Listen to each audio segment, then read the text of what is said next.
করছো? বসে বসে ফোন দেখছি। আরে ফোন রাখো, তুমি দেখেছো জামাই বাবা জীবন কি স্ট্যাটাস দিয়েছে? জামাই বাবা জীবনের স্ট্যাটাস দেখে আমার প্রাণটা ভরে গেল। জামাই বাবা জীবন দিয়েছে স্ট্যাটাসে, my life is my wife is my life. জামাই বাবা ভালো তো, ওদের তো দিতেই পারে। আমরা জামাই পাইনি, আমরা ছেলে পেয়েছি গো, ছেলে। মন প্রাণ ভরে গেল দেখে। আচ্ছা আচ্ছা আচ্ছা। সালু সালু কি করছো? আবার কি হলো?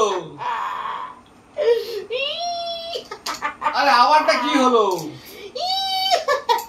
ও কেমনে যাবে না, কিছু বলে যাবে তো। তুমি কি করছো? আরে তোমার ছেলে স্ট্যাটাস দিয়েছে বৌমার নামে, my wife is my life. ছেলেটা আবার পর হয়ে গেল গো। কেন পর হবে কেন? তোমার যখন মেয়ে যখন জামাই যখন দিল যখন, তখন ভালো লাগলো। আর যখন ছেলে তোমার বৌমাকে দিল তখন তোমার মাথা খারাপ হয়ে গেল। চুপ করে যা। সবসময় ছেলেটাকে পর করে দিল। মেয়ের সময় ভালো লাগলো আর ছেলের সময় পর হয়ে গেল।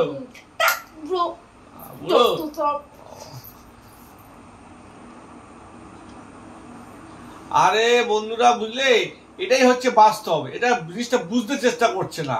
তো যখন ছেলে করছে তখন পর হয়ে গেল, আর মেয়ে করলে তখন হচ্ছে তখন খুব ভালো লাগছে করতে।